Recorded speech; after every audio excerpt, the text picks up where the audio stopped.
أعوذ بالله من الشيطان الرجيم. بسم الله الرحمن الرحيم. الحمد لله الذي أنزل على عبده الكتاب ولم يجعل له عوجا قيما لينذر بأسا شديدا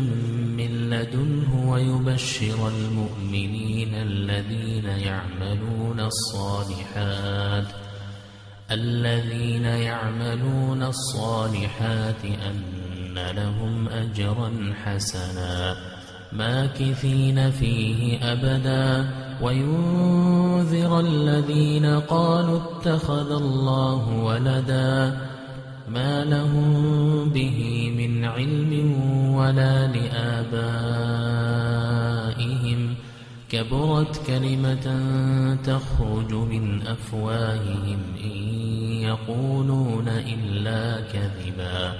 فلعلك باخع نفسك على آثارهم إن لم يؤمنوا بهذا الحديث أسفا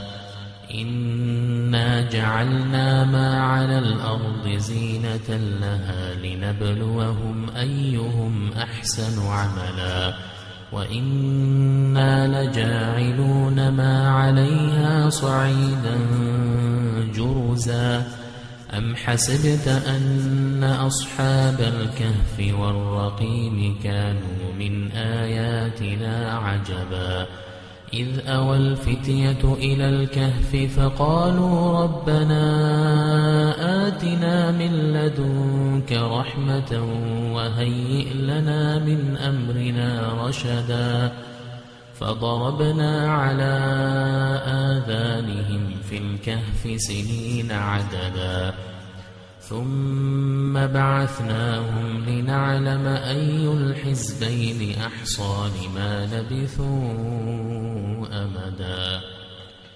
نحن نقص عليك نبأهم بالحق إنهم فتية آمنوا بربهم وزدناهم هدى وربطنا على قلوبهم إذ قاموا فقالوا ربنا رب السماوات والأرض لن ندعو من دونه إلها لقد قلنا إذا شططا هؤلاء قومنا اتخذوا من دونه آلهة لولا يأتون عليهم بسلطان بين فمن أظلم ممن افترى على الله كذبا وإذ اعتزلتموهم وما يعبدون إلا الله فأووا إلى الكهف ينشر لكم ربكم من رحمته ويهيئ لكم من أمركم مرفقا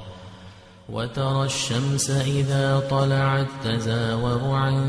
كهفهم ذات اليمين وإذا غربت تقرضهم ذات الشمال وهم في فجوة منه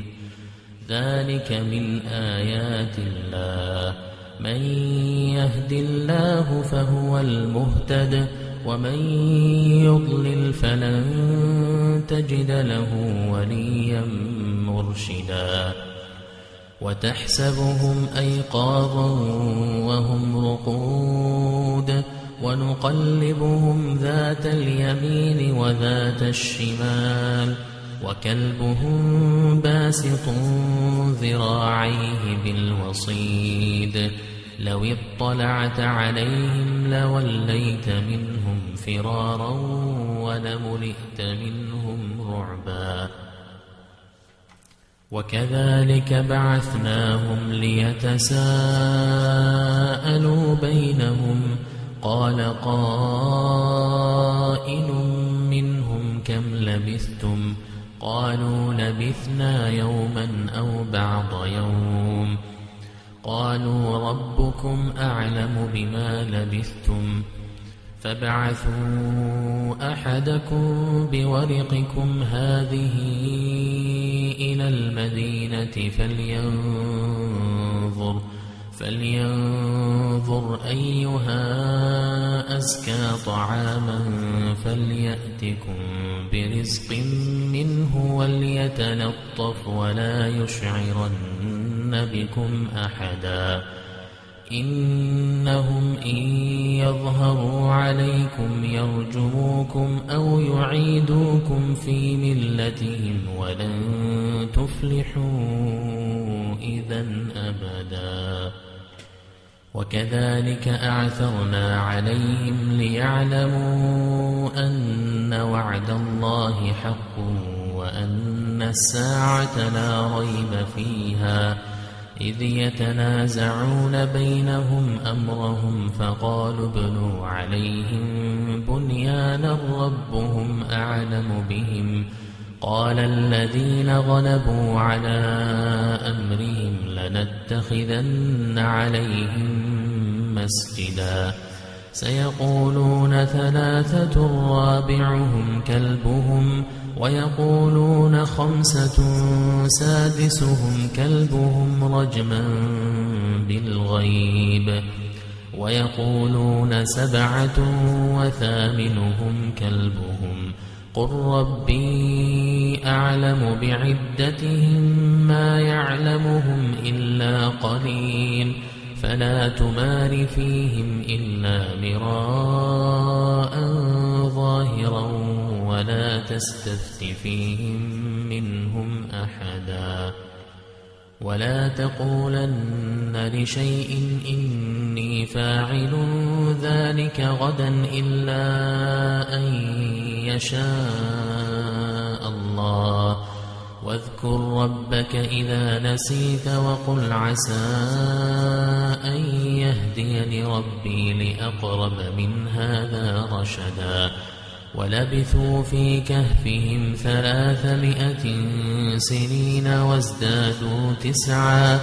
قل الله أعلم بما لبثوا له غيب السماوات والأرض أبصر به وأسمع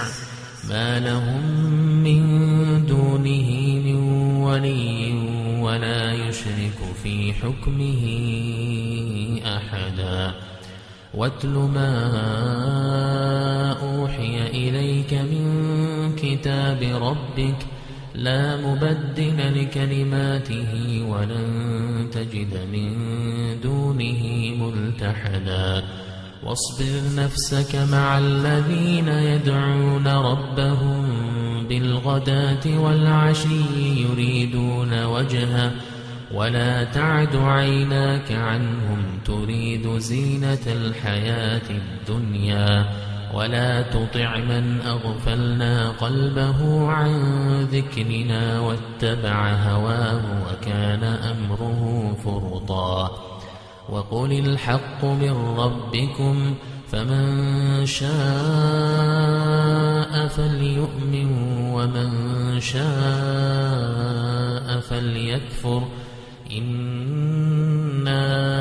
أعتدنا للظالمين نارا أحاط بهم سرادقها وإن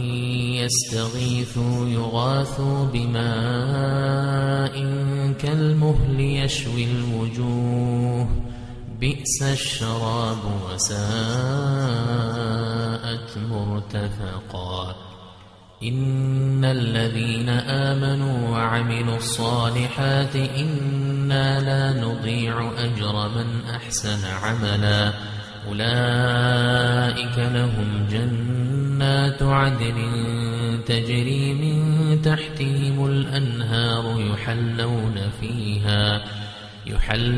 فيها من أساور من ذهب ويلبسون ثيابا خضرا من سندس واستبرق متكئين فيها على الأرائك نعم الثواب وحسنت مرتفقا واضرب لهم مثل الرجلين جعلنا لأحدهما جنتين من أعناب وحففناهما بنخل وجعلنا بينهما زرعا كلتا الجنتين آتت أكلها ولم تظلم منه شيئا وفجرنا خلالهما نهرا وكان له ثمر فقال لصاحبه وهو يحاوره أنا أكثر منك مالا وأعز نفرا ودخل جنته وهو ظالم لنفسه قال ما أظن أن تبيد هذه أبدا وما أظن الساعة قائمة ولئن رددت إلى ربي لأجدن خيرا منها منقلبا قال له صاحبه وهو يحاوره أكفرت بالذي خلقك من تراب ثم من نطفة ثم سواك رجلا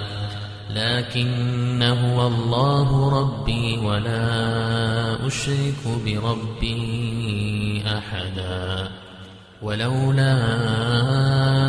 إذ دخلت جنتك قلت ما شاء الله لا قوة إلا بالله إن ترني أنا أقل منك مالا وولدا فعسى ربي أن يؤتيني خيرا من جنتك ويرسل عليها حسبانا من السماء فتصبح صعيدا زلقا أو يصبح ماؤها غورا فلن تستطيع له طلبا وأحيط بثمره فأصبح يقلب كفيه على ما أنفق فيها وهي خاوية على عروشها ويقول يا ليتني لم أشرك بربي أحدا ولم تكن له فئة ينصرونه من دون الله وما كان منتصرا هنالك الولاية لله الحق هو خير ثوابا وخير عقبا واضرب لهم مثل الحياة الدنيا كماء إن أنزلناه من السماء فاختلط به نبات الأرض فأصبح هشيما تذروه الرياح وكان الله على كل شيء مقتدرا المال والبنون زينة الحياة الدنيا والباقيات الصالحات خير عند ربك ثوابا وخير أملا ويوم نسير الجبال وترى الأرض بارزة وحشرناهم فلم نغادر منهم أحدا وعرضوا على ربك صفا لقد جئتمونا كما خلقناكم أول مرة بل زعمتم أن لن نجعل لكم موعدا ووضع الكتاب فترى المجرمين مشفقين مما فيه ويقولون يا ويلتنا ما لهذا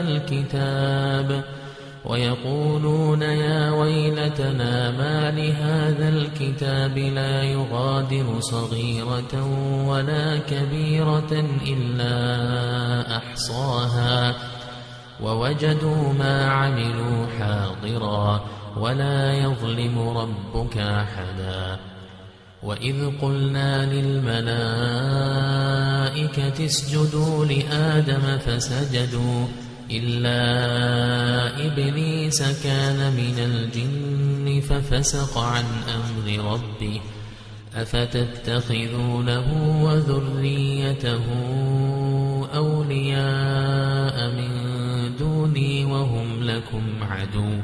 بئس للظالمين بدلا ما أشهدتهم خلق السماوات والأرض ولا خلق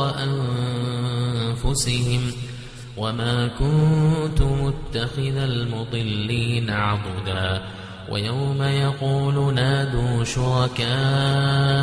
الذين زعمتم فدعوهم فلم يستجيبوا لهم وجعلنا بينهم موبقا ورأى المجرمون النار فظنوا أنهم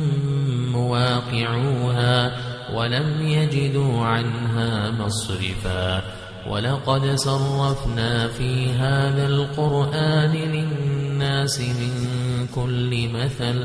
وكان الإنسان أكثر شيء جدلا وما منع الناس أن يؤمنوا إذ جاءهم الهدى ويستغفروا ربهم إلا أن تأتيهم سنة الأولين أو يأتيهم العذاب قبلا وما نرسل المرسلين إلا مبشرين ومنذرين ويجادل الذين كفروا بالباطل ليدحضوا به الحق واتخذوا آياتي وما أنذروا هزوا ومن أظلم ممن ذكر بآيات ربه فأعرض عنها ونسي ما قدمت يداه إنا جعلنا على قلوبهم أكنة أن يفقهوه وفي آذانهم وقرا وإن تدعهم إلى الهدى فلن يهتدوا إذن أبدا وربك الغفور ذو الرحمة لو يؤاخذهم بما كسبوا لعجل لهم العذاب بل لهم موعد لن يجدوا من دونه موئلا وتلك القرى أهلكناهم لما ظلموا وجعلنا لمهلكهم موعدا وإذ قال موسى لفتاه لا أبرح حتى أبلغ مجمع البحرين أو أمضي حقبا فلما بلغا مجمع بينهما نسيا حوتهما فاتخذ سبيله في البحر سربا فلما جاوزا قال لفتاه آتنا غداءنا لقد لقينا من سفرنا هذا نصبا قال أرأيت إذ أوينا إلى الصخرة فإني نسيت الحوت وما أنسانيه إلا الشيطان أن أذكره واتخذ سبيله في البحر عجبا قال ذلك ما كنا نبغي فارتدا على آثارهما قصصا فوجدا عبدا من عبادنا آتيناه رحمة من عندنا وعلمناه من لدنا علما قال له موسى هل أتبعك على أن تعلمني مما علمت رشدا قال إنك لن تستطيع معي صبرا وكيف تصبر على ما لم تحط به خبرا قال ستجدني إن شاء الله صابرا ولا أعصي لك أمرا قال فإن اتبعتني فلا تسألني عن شيء حتى أحدث لك منه ذكرا فانطلقا حتى إذا ركبا في السفينة خرقها قال أخرقتها لتغرق أهلها لقد جئت شيئا إمرا قال ألم أقل إنك لن تستطيع معي صبرا قال لا تؤاخذني بما نسيت ولا ترهقني من أمري عسرا فانطلقا حتى إذا لقيا غلاما فقتله قال أقتلت نفسا زكية بغير نفس لقد جئت شيئا نكرا قال ألم أقل لك إنك لن تستطيع معي صبرا قال إن سألتك عن شيء بعدها فلا تصاحبني قد بلغت من لدني عذرا فانطلقا حتى إذا أتيا أهل قرية استطعما أهلها فأبوا أن يضيفوهما فوجدا فيها جدارا يريد أن ينقض فأقامه قال لو شئت لاتخذت عليه أجرا قال هذا فراق بيني وبينك سأنبئك بتأويل ما لم تستطع عليه صبرا أما السفينة فكانت لمساكين يعملون في البحر فأردت أن أعيبها وكان وراءهم ملك يأخذ كل سفينة غصبا وأما الغلام فكان أبواه مؤمنين فخشينا أن يرهقهما طغيانا وكفرا فأردنا أن يبدلهما ربهما خيرا منه زكاة وأقرب رحما وأما الجدار فكان لغلامين يتيمين في المدينة وكان تحته كنز لهما وكان أبوهما صالحا فأراد ربك أن يبلغا أشدهما ويستخرجا كنزهما رحمة من ربك وما فعلته عن أمري ذلك تأويل ما لم تسطع عليه صبرا ويسألونك عن ذي القرنين قل سأتلو عليكم منه ذكرا إنا مكنا له في الأرض وآتيناه من كل شيء سببا فأتبع سببا حتى إذا بلغ مغرب الشمس وجدها تغرب في عين حمئة ووجد عندها قوما قلنا يا ذا القرنين إما أن تعذب وإما أن تتخذ فيهم حسنا قال أما من ظلم فسوف نعذبه ثم يرد إلى ربه فيعذبه عذابا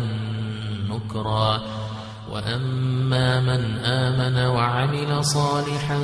فله جزاء الحسنى وسنقول له من أمرنا يسرا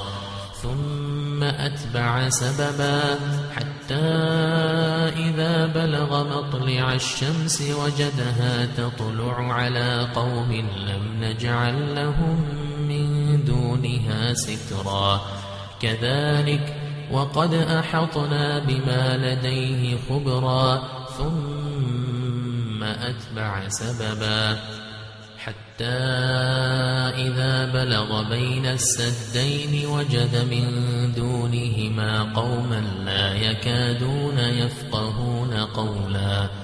قالوا يا ذا القرنين إن يأجوج ومأجوج مفسدون في الأرض فهل نجعل لك خرجا على أن تجعل بيننا وبينهم سدا قال ما مكني فيه ربي خير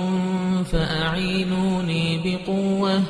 فأعينوني بقوة أجعل بينكم وبينهم ردما آتوني زبر الحديد حتى إذا ساوى بين الصدفين قال انفخوا حتى إذا جعله نارا قال آتوني أفرغ عليه قطرا فما استطاعوا أن يظهروه وما استطاعوا له نقبا قال هذا رحمة من ربي فإذا جاء وعد ربي جعله دكاء وكان وعد ربي حقا وتركنا بعضهم يومئذ يموج في بعض ونفخ في الصور فجمعناهم جمعا وعرضنا جهنم يومئذ للكافرين عرضا